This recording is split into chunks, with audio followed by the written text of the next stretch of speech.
कैसे बालक हुए? अद्भुत। 4 भुजा। भगवान के कितने हाथ हैं? 4 हाथ। चारों हाथों में क्या है? भगवान के चारों भुजाओं में क्या था? क्या? शंख, फिर चक्र और गदा और हाँ क्या क्या कह रहे हो? डमरू? अच्छा डमरू, हाँ हाँ हाथी डमरू है। शंख, चक्र, गदा और पद्म मतलब कमल। कमल का पुष्प। तो जब भगवान कृष्ण प्रकट भये तो 4 भुजाओं के साथ शंख चक्र लेकर बड़े विशाल प्रकट भये। देवकी वसुदेव ने स्तुति की, आप कौन हैं? भगवान बोले हम आपके पुत्र हैं। देवकी माता बोली इतना बड़ा बेटा, इतनी लंबी बहू कहां ढूंढूंगी मैं? हमें इतना बड़ा बेटा नहीं चाहिए, छोटा। छोटे हो गए भगवान। बोले 4 हाथ का नहीं, 2 हाथ का। 2 हाथ गायब। सोनी वचन सुजाना रोदन ठाना। भगवान बोले अभी हम रो नहीं सकते वरना मामा जी जाग जाएंगे, वहीं रोएंगे गोकुल में, हमें जल्दी गोकुल छोड़ के आओ। तो वसुदेव जी भगवान को लेकर चले। जैसे ही चले पांव की बेड़ियां अपने आप खुल गईं, हाथ की हथकड़ियां अपने आप खुल गईं। जब भगवान को लेकर चले वसुदेव जी तो बंधन से मुक्त हो गए। यही तो सूत्र है, जब तक जीवन में भगवान को लेकर नहीं चलोगे, जब तक हृदय में भगवान का स्थान नहीं होगा, तब तक ही संसार के बंधन हैं। भगवान जिस दिन प्रकट हो गए यहाँ, उस दिन आप बंधन से मुक्त हो गए। बंधन में बंधना हो तो भगवान को भूल जाइए, और बंधन से मुक्त होना हो तो प्रभु को याद कीजिए।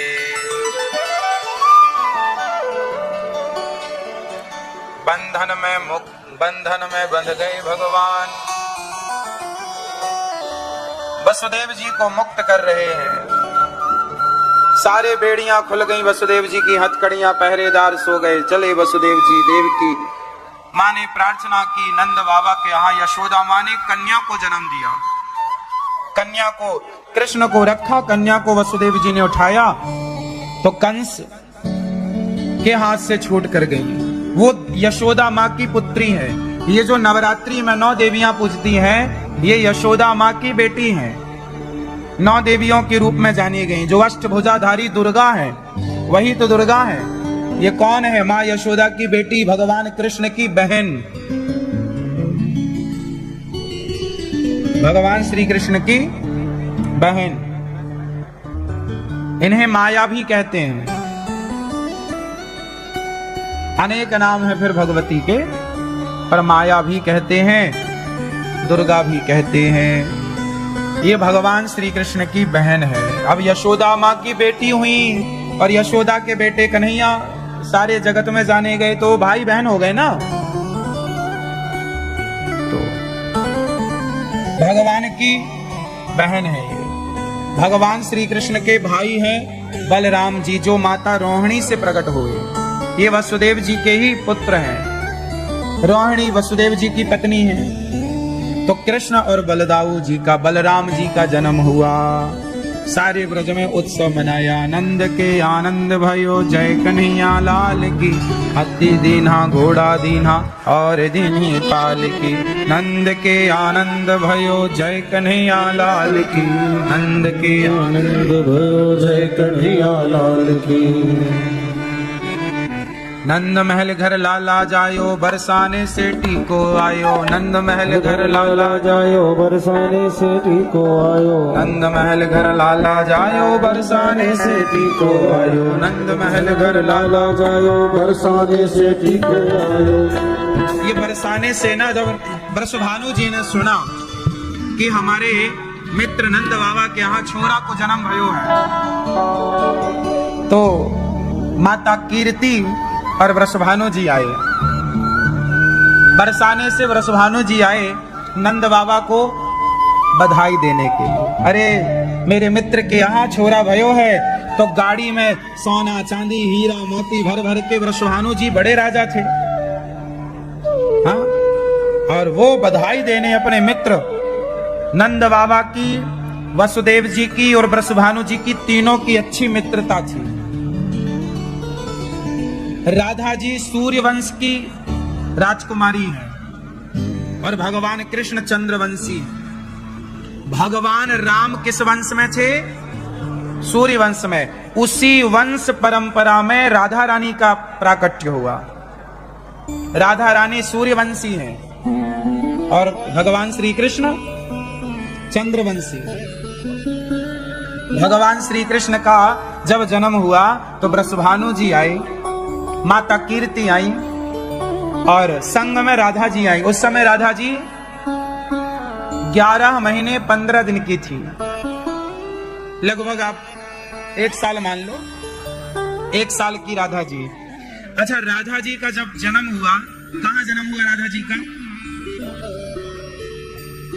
राधा जी का जन्म, वृषभानु जी को राधा जी एक सरोवर में प्राप्त हुई है। एक सरोवर में राधा जी का जन्म नहीं हुआ, राधा जी प्रकट हुई है।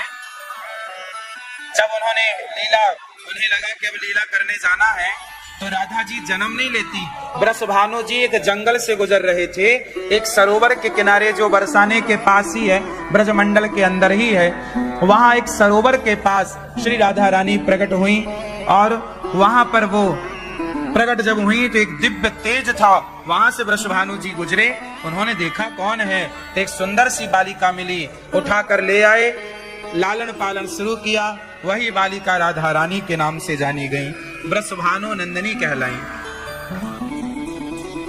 तो राधा जी जन्म नहीं लेती हैं, प्रकट होती हैं। अच्छा, राधा जी कौन है? कौन है ये राधा जी? कौन है ये साक्षात लक्ष्मी। अनेक रूपों में एक होती है लक्ष्मी, एक होती है महालक्ष्मी। अच्छा, लक्ष्मी और महालक्ष्मी में अंतर है। क्या अंतर है जानते हैं?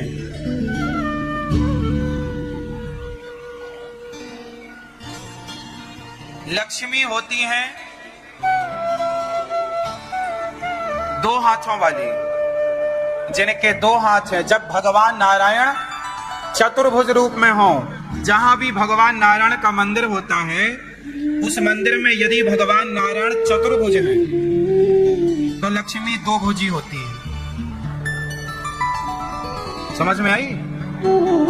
तो 2 भुजी जो है वो लक्ष्मी है, और जो चतुर्भुजी है, बैकुंठ में भगवान नारायण भी चतुर्भुज हैं और लक्ष्मी माता भी, तो वो महालक्ष्मी है। जो 2 भुज में है वो लक्ष्मी है, और जो चतुर्भुज में है वो महालक्ष्मी है। तो जो रुक्मणी माँ है, जो रुक्मणी अम्बा है, वो है लक्ष्मी, और जो राधा रानी है वो महालक्ष्मी है। राधा रानी कौन है? अब चूंकि लक्ष्मी है, तो महाशब्द ना जोड़कर कोई लक्ष्मी भी कहे कि राधा जी लक्ष्मी है, इसमें भी कोई आपत्ति नहीं है। पर राधा, अब कोई ये भी कहता है कि लक्ष्मी और महालक्ष्मी दोनों एक हैं, एक हो या 2 रूपों में हो, उससे फर्क नहीं पड़ता, पर है तो जहां 2 भुज में हो वो लक्ष्मी रूप है, पर जहां चतुर्भुज है वो तो महालक्ष्मी के चतुर्भुज होते हैं। तो चतुर्भुज से पहचान होती है महालक्ष्मी की। अच्छा, महालक्ष्मी चतुर्भुज होंगी, पर एक शर्त और है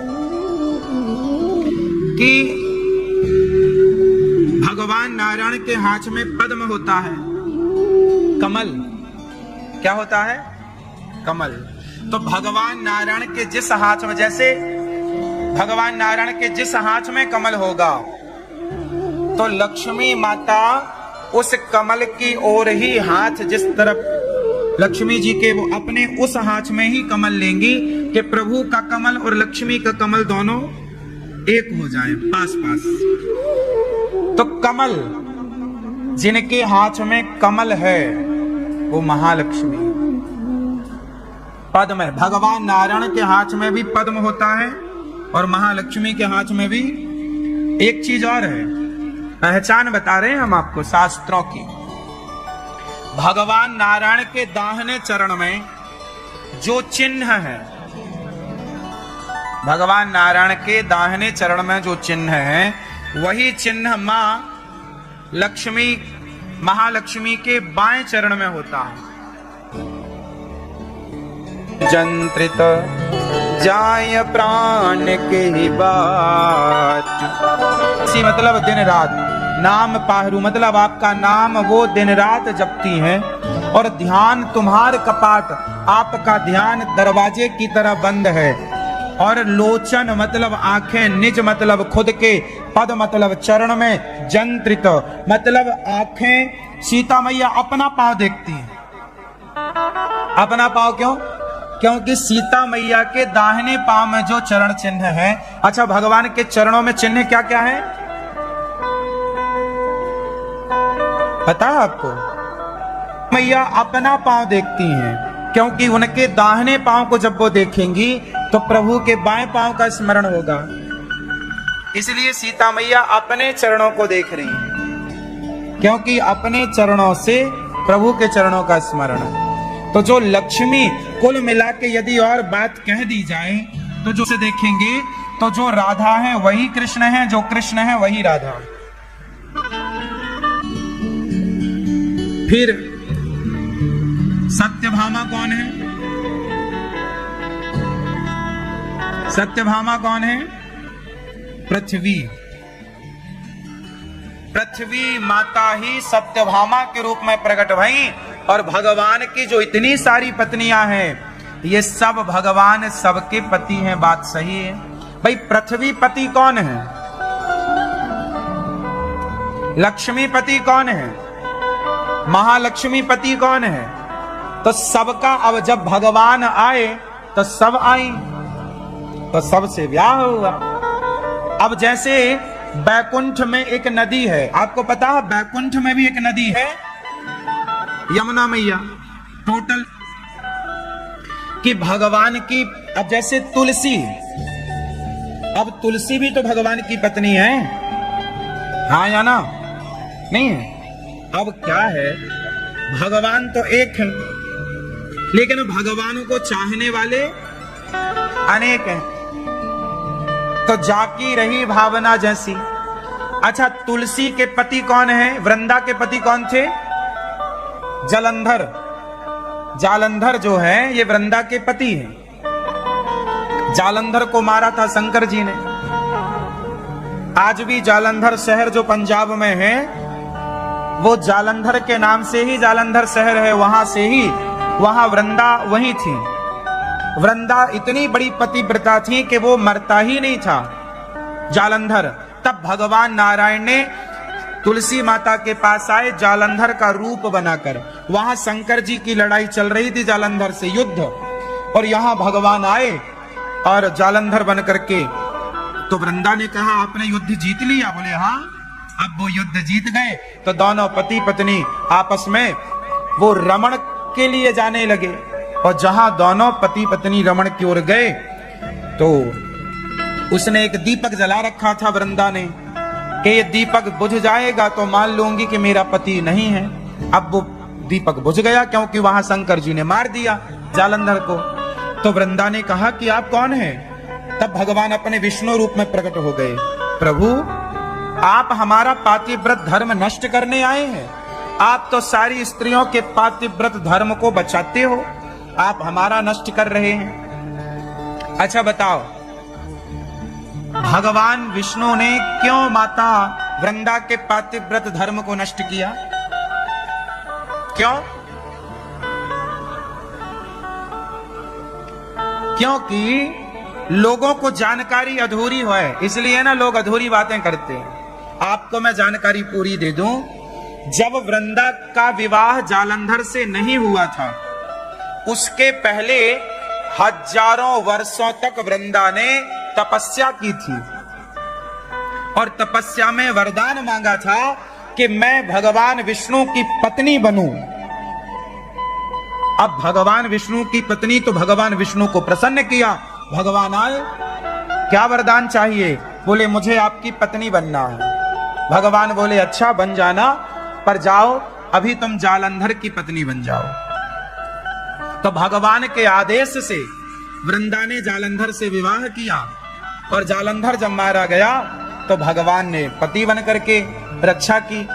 अच्छा, भगवान को पहले ही वरदान में पति मांग चुकी हैं वो, फिर बाद में कहा कि आपने हमारे पतिव्रत धर्म को नष्ट किया।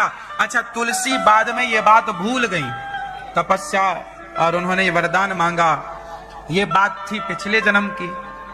अब इस जन्म में उन्होंने वृंदा के रूप में जालंधर को प्राप्त किया है, परंतु भगवान ने वरदान तो दिया था कि मैं तेरा पति बनूंगा, तो वरदान मिथ्या कैसे हो? अच्छा, जो जालंधर था वो अपनी पत्नी के बल से ना उसकी शक्ति का वो मिसयूज करता था।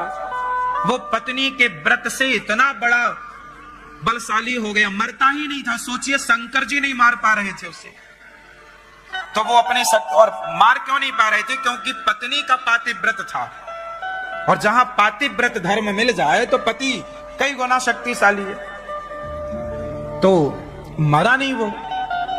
तब भगवान को आना पड़ा कि तेरा पति गलत कर रहा है, समाज को परेशान कर रहा है, अपनी शक्ति का मिसयूज। इसलिए भगवान ने जन कल्याण के कारण शालिग्राम भगवान के रूप में प्रकट हो गए। ये शालिग्राम भगवान की उत्पत्ति है। फिर वृंदा रोने लगी कि प्रभु अब आप बताओ, हम आपकी पत्नी सदा रहना चाहती हैं, हम आपसे अब दूर होना नहीं चाहती। तो भगवान बोले वृंदा तुम तुलसी बन करके आओ, अब हम और तुम दोनों विवाह करेंगे, फिर तुम हमारी पत्नी बन के रहना। इसलिए एकादशी के दिन, दीपावली के बाद जो बड़ी चंद वृंदा को, मतलब तुलसी महारानी को भगवान ने ये वादा कर चुके हैं। इसलिए स्त्रियां शालिग्राम भगवान की पूजा नहीं करती, पुरुष करते हैं। अब आप सवाल कर सकती हो कि क्यों नहीं करते हम? अरे तुलसी जी ने प्रॉमिस लिया है भाई, वचन लिया है, उन्हें डर है कि कहीं आप भी भगवान को तिरछी नजर से ना देख लो। वृंदा को डर है कहीं आप भी भगवान को अपनी ओर ना खींच लो। तो भगवान ने कहा चलो हम किसी स्त्री की पूजा को ही स्वीकार नहीं करेंगे, तुलसी की खुशी के लिए। किसकी खुशी के लिए? तुलसी माता की खुशी। इसलिए संडे के संडे भगवान रोज तुलसी माता से मिलने आते हैं, इसलिए संडे को तुलसी नहीं तोड़ते, केवल संडे को। बाकी तो विधान अलग हो सकते हैं, पर संडे को इसलिए नहीं तोड़ते, तुलसी में भगवान का वास होता है। भगवान अपनी पत्नी से मिलने संडे के संडे आते हैं, बाकी समय बैकुंठ में विराजते हैं लक्ष्मी जी के साथ। अब ऐसे ऐसे करते भगवान की पत्नियां बहुत हो गई। तुलसी जी ने कहा आप ही चाहिए पति रूप में। अब आने वाले समय में एक और बैठी हैं तैयार, वैष्णव माता। वैष्णव माता को जानते हो? ये भी बैठी हैं, हे प्रभु हम आपसे ही विवाह करेंगी। तो वैष्णव माता भी कुंवारी हैं, पता है आपको क्यों कुंवारी हैं? ये भी जिद लगाए बैठी, हम भी भगवान से विवाह करें। कलयुग के अंत में जब कल्कि भगवान होंगे तो कल्कि भगवान का विवाह भगवान राम ने कहा था वैष्णव देवी से कि हम तुमसे विवाह कर। वैष्णव देवी ने राम से कहा आप हमसे विवाह कीजिए। राम जी ने कहा अभी तो हमारा सीता से हो चुका है, अब ना जाने कितनी और वेटिंग लिस्ट में है, अगली बार तो कृष्णावतार होगा तो पता नहीं। और अच्छा सुनो, हर बार 16,108 तैयार रहती हैं। अब ये सब वेटिंग चल रही है अभी। अब वेटिंग में कहीं मीराबाई भी बैठी होगी। अब मीरा को भी तो भगवान मिलेंगे, उसने भी तो बेचारी ने अपना भजन किया और कहा कि मैं तो कृष्ण को पति रूप में भजती हूं।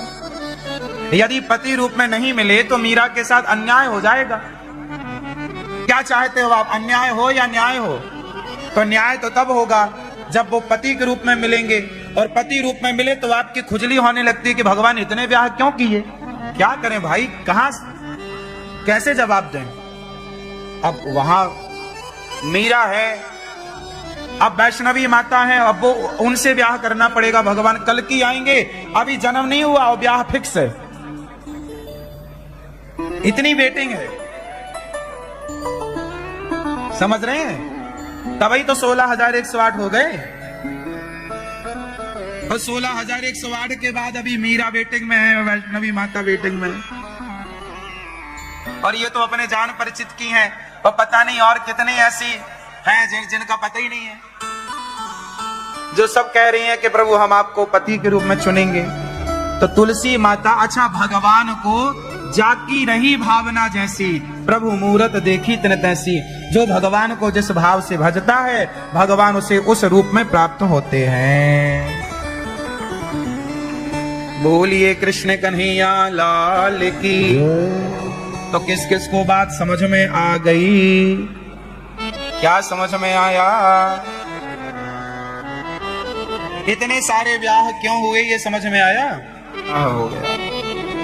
एकादशी के दिन आप लोग भी ये विवाह का उत्सव रखा करो। राधा रानी का जन्म हुआ। अच्छा, जब राधा जी का जन्म हुआ तो राधा जी 1 साल तक भगवान श्री कृष्ण से कितनी बड़ी हैं राधा जी? 11 महीने 15 दिन राधा जी भगवान कृष्ण से बड़ी हैं।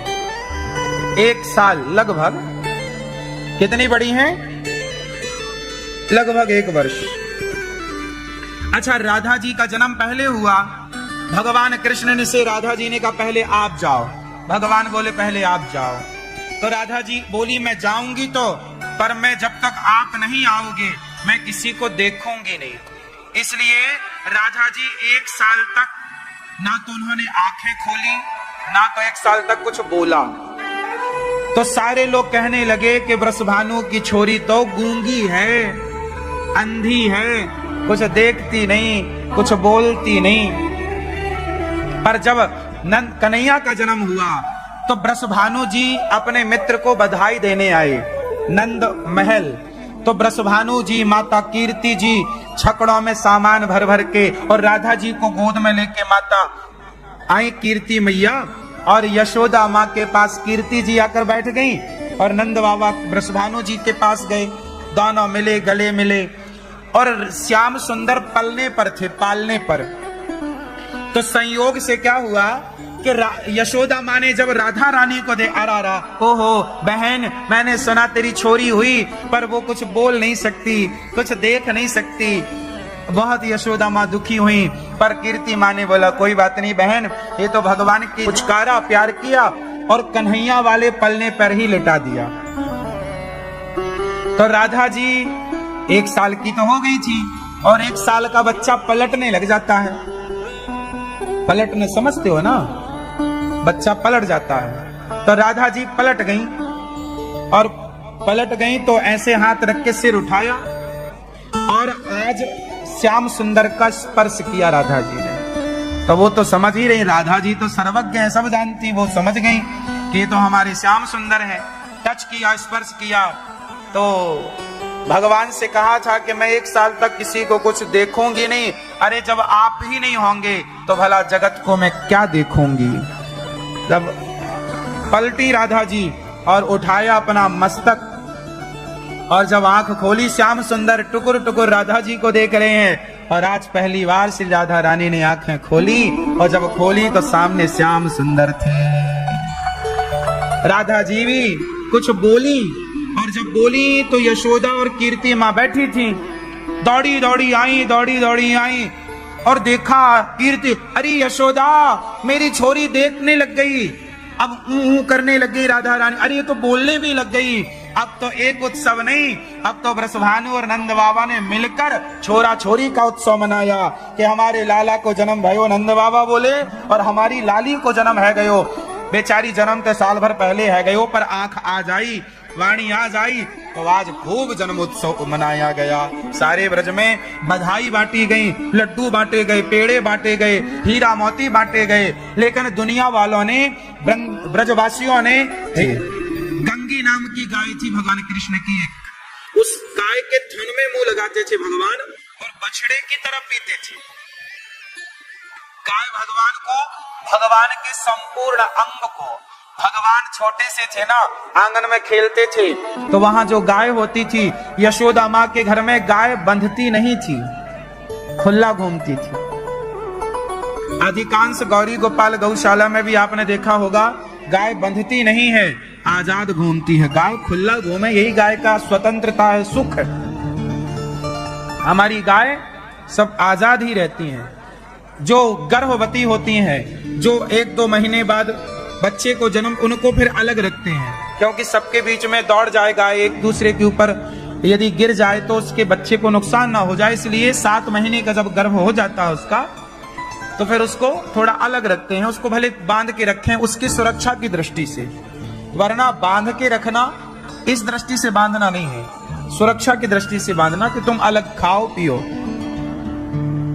अब कुछ गाय होती है ना जो एक दूसरे को मारती हैं, तो जो गाय सबसे डरती है उसे बांध कर खिलाना पड़ता है, क्योंकि वो बेचारी भूखी रह जाती है, जहां खाने जाती है उसी को झमिया देती तो भाग जाती है, तो उसे बांधना पड़ता है, फिर बांध के उसे खवाओ तब वो खाती है। तो गाय किस प्रकार से सेवा करनी पड़ती है। तो हम लोग गाय की सेवा जो बनती है करते हैं, और गाय माता है। गाय के बारे में हम क्या बताएं आपको, ये बताने का विषय नहीं, अनुभव का विषय। जो मैं अनुभव कर सकता हूं वो बयान नहीं कर सकता।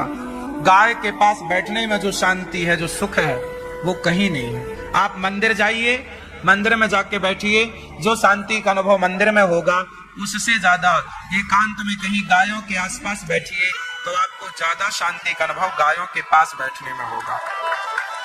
प्रैक्टिकल कीजिए चीजों को, थोड़ा संसार की आपाधापी से दूर होकर कभी गायों को हाथ फेरिए, गायों के पास बैठिए, गायों को देखिए, शांति मिलती है। हाँ, तो भगवान ने गाय की सेवा, गाय का दूध पीते, माखन खाते हैं भगवान। आप भी मक्खन खाया करो, हम आपको कह रहे हैं माखन ज्यादा खाओ। क्या खाओगे? घी खाओ, माखन खाओ, गर्मी है, क्या पियो? मस्त लस्सी, छाछ। अब बाजार में तुम्हें ना लस्सी मिल रही है ना छाछ मिल रही है। अब तुम बड़े आदमी हो गए हो, 50 लाख की गाड़ी तुम्हारे घर में है, 50,000 का, लाख रुपए का कुत्ता तुम्हारे घर में है, पर तुम पी रहे हो दूध बाजार का। अरे अमीरी ये नहीं कि तुम बाजार का दूध पियो, तुम्हारे घर में दूध घी की पहले नदियां बहती थी। ये कहावत है, नदियां बहना मतलब भरमार। पहले घरों में किसकी भरमार थी? दूध दही की। हाँ, आज आप लोगों के घर में गाड़ी कुत्ता की तो भरमार है, पर दूध की भरमार नहीं है। तो अमीर वही होता है जिसके पास दूध दही की भरमार होती है। अब तुम्हारे पास दूध दही नहीं है तो काहे की अमीरी है? अमीर वो जिसके पास दूध दही है। तो आपके घर में दूध दही होना चाहिए। वो दूध दही तब होगा जब गौ माता, हाँ बोलिए, गौ माता की। गौरी गोपाल गौशाला जाया करो। आप अपने घर में गाय नहीं रख सकते तो एक गौ माता गौरी गोपाल गौशाला में अपनी ओर से रखो, गौदान करो। आपके नाम की गाय की सेवा यहाँ होगी। ये दास अनिरुद्ध खुद आपकी गाय की सेवा करेगा, जो खाएगी पिएगी